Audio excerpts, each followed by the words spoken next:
I mean, obviously, I can't ask you specifically about the film because you haven't seen it yet, but how excited are you to be here tonight? I like to come to many a premiere, and who said it? Fred Syriac said to me, says, you go to all these films, don't you? I said, I don't go to the opening of an envelope. I go to a lot of films because I like films, And when I fancy a film, I always say yes. So sometimes they invite me, which is very kind of them, but it's something that I'm not bothered about. I always go, oh, I can't make it. But I always say I can't make it. But when it's something I want to say, I go, yeah. And what drew you to this one? Were you a fan of the original Arnie movie back in the day? I am a fan of the original, but I'm with my daughter tonight, and she's like a mini version of me. She wants to come to all of these things, and tells me everything about it before it's even started. I go, I don't want to know. Yeah, so shall I not give you any hints about... Not too much, no, but as you ruin it, don't you? Have you been to one of these screenings where they only show you 20 minutes? And then you go and see the actual film and you go, I've seen this bit, seen this bit, seen this bit. I never want to go to one of those things again because it spoils it. Do you know there's no humans in it? In this? Is that a spoiler? In there? I hate humans anyway. Well, maybe it's for the best. Are you a fan in general of the sci-fi genre? I am, yeah, I'd say I'm a fan of mostly sci-fi. Yeah, you'd probably think I'm a fan of comedy, but I don't watch much comedy, if I'm honest. There's actually quite a bit of comedy in this, so again, I'm ruining everything. It's weird with horror films. I always think watching a horror film by yourself is quite depressing. And with comedy, I don't laugh. If I watch that by myself, I just go, good. So yeah, the cinema's better to watch movies with loads of people in it, I think. So if it's something like this, you're excited because you can feel excitement from the audience. You sit at home, you're like that. Good. And also, you need the big screen, the sound. Yes. I watched it at the IMAX one that's in Leicester Square. Anyone who's got naughty sticks, throw those naughty sticks away, because I've just been back to Leeds, and I won't say the name of the person, but he said, I've seen that film. I went, it's not out yet. And he went, I've got a stick.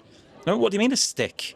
And it's one of those USB things where they stream it for a naughty. And I was furious at him. I said, well, we might as well go into Harvey Nichols and steal some perfume then, because it's the same. And how do you feel like this genre is doing now? Because I feel like when you think about the originals, maybe they didn't mind sort of leaning into that kind of like B-movie-esque kind of vibe, whereas kind of they've gone through different, iterations. And maybe this is sort of like going back to a bit of that original vibe. You know what I don't like about movies at the moment? That they've got to be a blockbuster. I don't like that, because in the 80s there were just loads of good films coming out, and I don't think they cared how well they did. They just made what they wanted to make.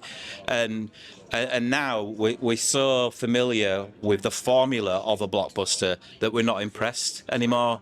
So, and it always comes down to a great story, doesn't it, and great acting. I just saw Roofman, which I thought was wonderful, and it's a true story, and I went, how is that real? But it was ace, and I loved it, and I was really sad afterwards, so I had to go home and watch Friends. And who would have put Channing Tatum with Kristen Dunst? I wouldn't have thought they would match, but... Yeah, they did, didn't they? Yeah, they thought they were great. I'm always a fan of Kirsten Dunst, simply because of Spider-Man, and I often wear a Spider-Man costume at home, just for funs. Just for funs. And you're a fan of Elle Fanning, because actually, I wouldn't have expected her to do this. It's only half of it. The better half. No, her legs also feature too. I don't know. I thought she just carried around, just half of her. Did she get half money? Oh, no, you don't use my legs, so it's cheaper. I was eavesdropping. You were talking about your podcast. Do you want to tell us much more about that? Why should people tune in? It's called Unlikely Friends. It's about four friends. One of them's my wife. She's still my best friend, I guess.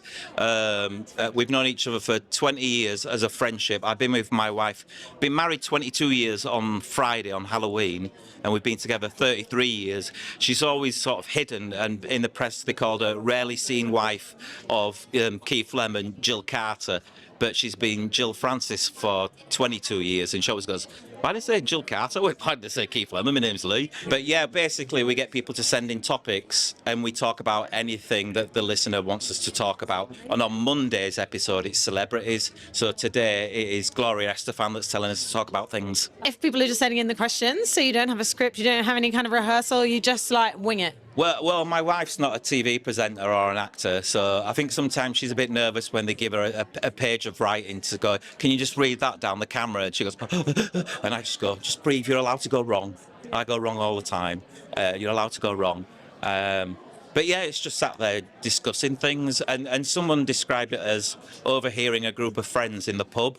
And I went, oh, I like that. Yeah, I'll have that. Yeah, because I have been in a pub before when someone's been eavesdropping, especially if I've been with Emma Bunton, when they wonder if Spice Girls are getting back together or what Spice Girls. I never ask about the Spice Girls. I forgot Emma was in the Spice Girls. Don't tell her that. We went to the 10-year reunion concert, and what are we seeing again? Spice Girls? All right. And then went until Emma came on stage and waved at us. And then everyone looked at me and Jill, and I went, oh, yeah, forgot. And she's amazing.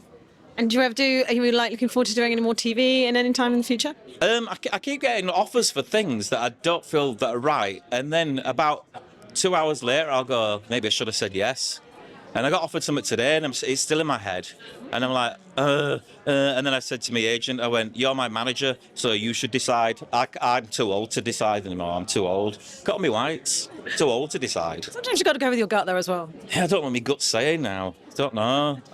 When it's my thing, I know it's my thing. I've come up with it and I'm pitching it. But when you're getting asked to do things, you're like, oh, I don't know. Should I? I don't know.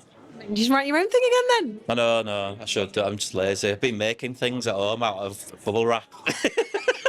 I want to do a show where I make things and then meet other people that make things. I think it's really interesting, and it's very good for mental health, I think, even though I'm not about mental health. But I'm not really. I'm not. Cause I don't know how to cure people that are having problems, you see, because I just say, oh, just make something and you'll forget about your problems. But that's not always the case, is it? It goes deep. Sounds like a good concept for a show. Just making things. Yeah, it's called Crafty Pig. I call myself a crafty pig simply because Paddy McGuinness called me a crafty pig. And then Jill, my wife, said, you shouldn't call it crafty pig. Don't use the word pig. I like pigs. You reappropriated it and made it your own. Well, I'll let you go. Right. Enjoy the movie with your daughter. Right. And you see if you like Elle Fanning and like this new version of Predator.